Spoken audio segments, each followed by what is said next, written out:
धन धन सतगुरु तेरा ही आसरा। सच कहूँ इस चैनल में आज की कड़ी जिस पे सच के सच का गुणगान किया जाएगा वो शब्द है, ज्ञान विज्ञान मन तक सीमित नहीं पहुँचेंगे सचखंड धाम। ज्ञान विज्ञान मन तक सीमित नहीं पहुँचेंगे सचखंड धाम। सचखंड धाम सतनाम ले जाए, सतगुरु अधीन है सतनाम।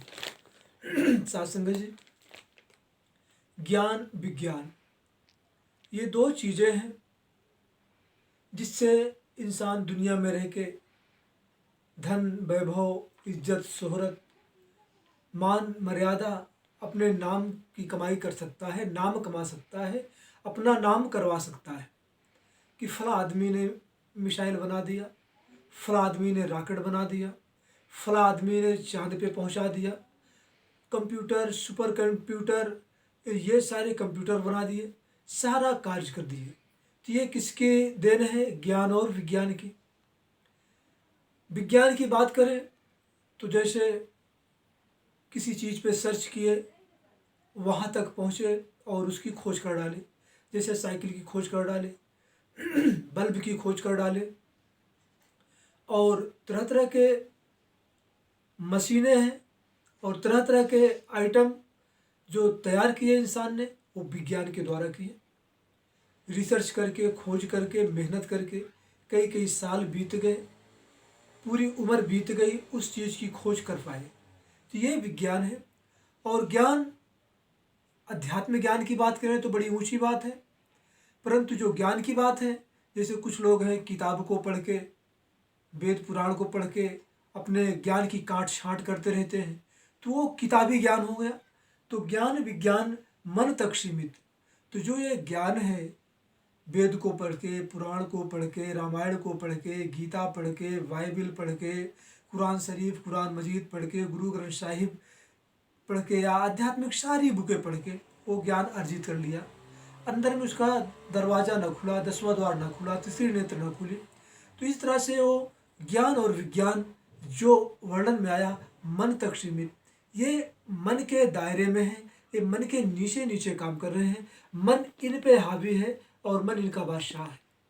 और जिसका बादशाह मन है और जो मन के दायरे में है वो काल का वगार ढो रहे हैं, वो काल के दायरे में हैं। उनको मरने का खबर नहीं होता कि कब हमें इस धरती से जाना पड़ेगा। टाइम आया चले गए, उनको यह नहीं पता होता कि मरने के बाद हमें कहाँ जाना होगा। क्योंकि जैसे इंसान को यह नहीं पता कि वो इंसान माँ के गर्भ में कब आया और माँ के गर्भ में आने के पहले वो इंसान था कहाँ, इसकी कोई जानकारी नहीं होती उस जीव को, उस इंसान को जिस योनि में इंसान की योनि में आया उसे जानकारी नहीं होती कि हम कहाँ से माँ के गर्भ में आए। ऐसे हजारों लाखों करोड़ों भ्रूण बिल्कुल माँ के गर्भ से बाहर आके गंदी नाली के कीड़े बन गए, गंदगी में चले गए। उसी तरह से वो एक भ्रूण माँ के गर्भ में कैसे टिका, कहाँ से उसमें जीव आया और कैसे वो जो है इस तरह से आज इंसान बना और कैसे वैज्ञानिक बना, इसे पता नहीं चलता। और अंत में वो कहाँ जाएगा इसका भी पता नहीं चलता। इस तरह से साथ संगत जी, ये मन कभी सचखंड सतलोक पहुँचने का मतलब है, इसका सीधा सा अर्थ है कि वो जीव मुक्त नहीं हो पाया। मुक्त, जो जीव मुक्त होता है वो सचखंड का अधिकारी होता है, और जो मुक्त नहीं होता वो सचखंड का अधिकारी नहीं होता। जितना मर्जी ज्ञान विज्ञान अर्जित कर लो, जितना मर्जी कुछ कर लो। इस तरह से आ गया सचखंड धाम सतनाम ले जाए। जो सच्चा नाम है, जो सतगुरु नाम देते हैं, सच्चा नाम, वो सचखंड धाम को लेके जाता है, अर्थात जीवन मरण से मुक्त कर देता है। सतगुरु अधीन है सतनाम। बड़ी अजीब सी बात, एकदम जबरदस्त बात कि सतगुरु के अधीन वो नाम है। कौन सा नाम? जिसका नाम सुनते ही शुभ हो जाता है, जो रामायण में आया है, जाकर नाम सुन शुभ होई, मोरे गृह आवा प्रभु सोई, वो नाम सतगुरु के अधीन है। और उस नाम को सच्चा नाम कहा गया है, सत नाम कहा गया है। जो सतगुरु के मुखार बिंदु से नाम उच्चरित होता है वो सतनाम कहा गया है। और वो सतनाम, हालांकि सतगुरु सतनाम एक है, अंतर नहीं है, लेकिन यहाँ पे तुलनात्मक अध्ययन कीजिएगा तो पता चलता है कि सतगुरु के अधीन नाम है। जब सतगुरु नाम देता है और तभी वो जीव नाम को पाता है और वो सत नाम से मिलता है।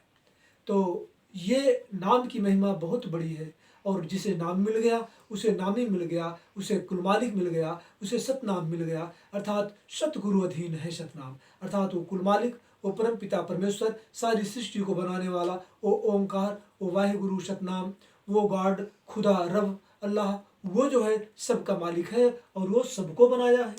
तो इस तरह से प्यारी साध संगत जी, वो कुल मालिक ही सारी सृष्टि का दाता है और उसी के अधीन सारे जीव खंड ब्रह्मांड में भरे पड़े हैं।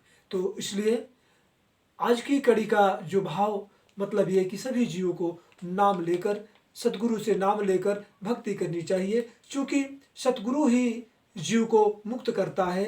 ये भ्रम में न रहे कि हम आए और ऐसे चले जाएंगे, आत्मा नहीं होती, परमात्मा नहीं होता, ये भ्रम है। अगर काटने से आपके पास दुख होता है, अगर आपको काटा जाए या किसी इंसान को चीड़ा लगाया जाए तो उसको दुख होता है, परेशानी आती है। तो जब उसे दुख आता है तो सुख आता है। जब दुख सुख है तो आत्मा परमात्मा भी है। धन धन सतगुरु तेरा ही आसरा।